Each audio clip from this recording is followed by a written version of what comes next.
Okay, so you want to be like Ronaldo? Score 700 goals? Win 5 Ballon d'Ors? Become the most followed human being on the planet? Play at the top for over 2 decades? In 4 different countries? In 4 different eras of football? That's the story everyone knows. Here's the part they never see. A skinny, homesick 12-year-old, alone in a Lisbon dormitory, 600 kilometers from his mother. A teenager mocked for his accent, his island roots, his poverty. A grown man who still trains on Christmas morning, who sleeps in 90-minute intervals 5 times a day because a full night isn't optimal enough, who has spent 30 years treating his own body like a machine that must never be allowed to rust. This isn't the story of what Cristiano Ronaldo won.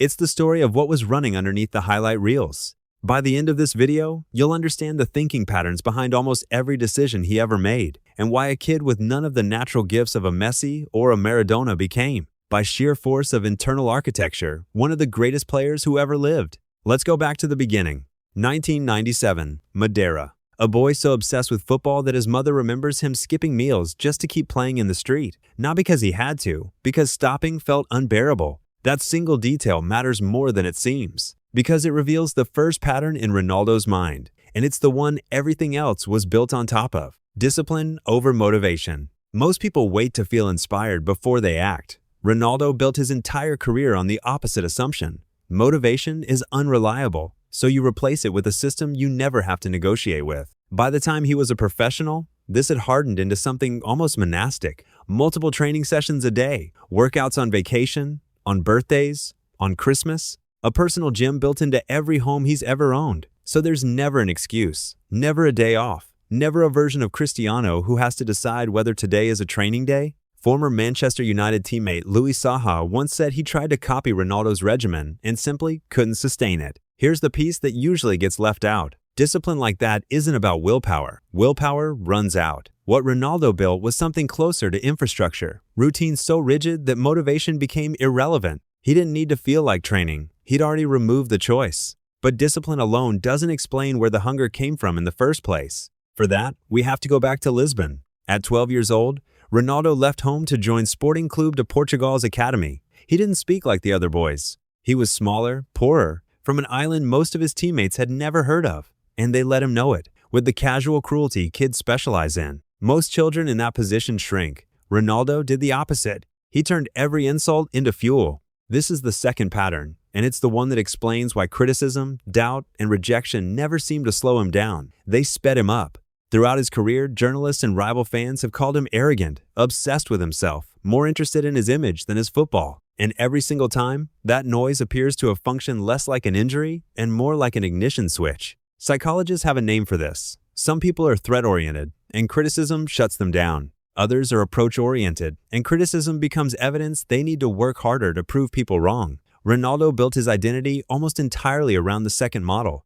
That wasn't even the strangest part of how his mind worked, though, because underneath the hunger was something people mistook for vanity, and it was actually a tool. There's a now famous story from his Manchester United teammates, who used to watch him inspect himself in mirrors before matches, adjusting his hair, checking his posture. It became a running joke in the dressing room. But look closer, and it stops looking like vanity. It starts looking like preparation. This is the third pattern. Ronaldo didn't wait to feel confident. He manufactured confidence, deliberately, the same way he manufactured his physique, as something built, not something you're born with. Self-belief, for Ronaldo, was never a mood. It was a discipline, rehearsed daily, the same way you'd rehearse a free kick. Visualization before matches. Controlled breathing to bring his heart rate down before high-pressure moments like penalties. None of it improvised. All of it trained in practice long before it was ever needed on the pitch. That's only part of the story, though, because confidence and hunger alone don't explain how a player stayed at an elite level into his 40s, competing against bodies half his age. For that, you need to understand the fourth pattern, maybe the most important one of all, which is Ronaldo's obsession with removing randomness from his life. 6 small meals a day, timed with precision.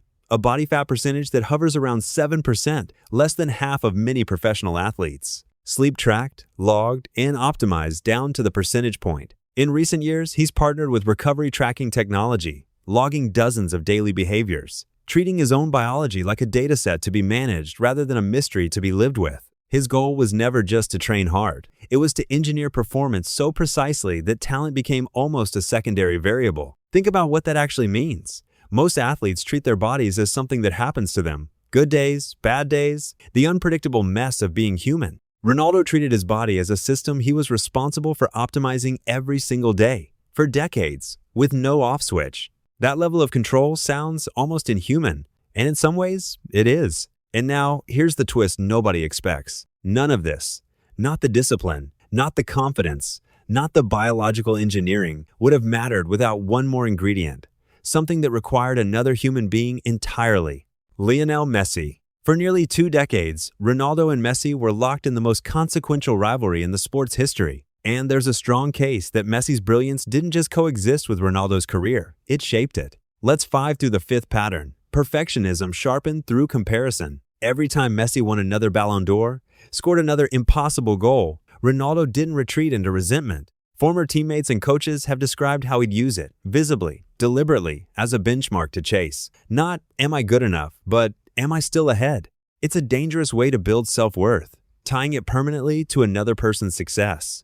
But for Ronaldo, it functioned like a second engine. Where discipline gave him consistency, the rivalry gave him edge, a reason to never, ever plateau. And that need to never plateau connects to the final pattern, the one his old Manchester United coaches saw first. When he was still a scrawny 18-year-old, nobody expected to survive the physicality of English football. Total commitment, not effort, total, invasive commitment that overtook everything else. Ferguson's staff have described literally having to drag him off the training pitch after sessions ended because he'd stay out there alone, repeating the same movement 50 or even 100 times, long after his teammates had gone home. Not because a coach demanded it, because some part of his mind couldn't accept a session ending with something left undone. That's the 6th pattern. And once you see it, you realize it isn't separate from the other 5. It's the thread running through all of them. Now put it all together. His discipline gave him a system that never depended on motivation.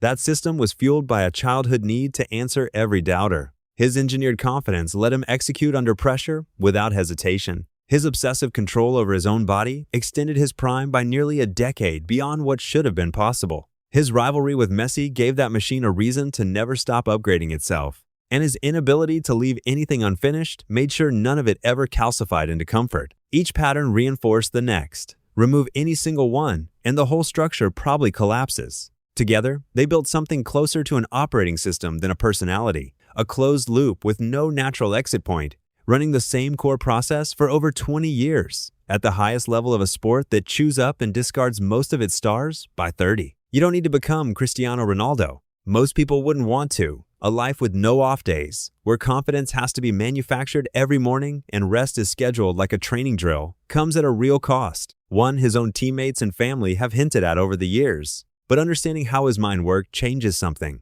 It suggests that the gap between where you are and where you want to be might not be a talent gap at all. It might just be a systems problem. And systems, unlike talent, can be built.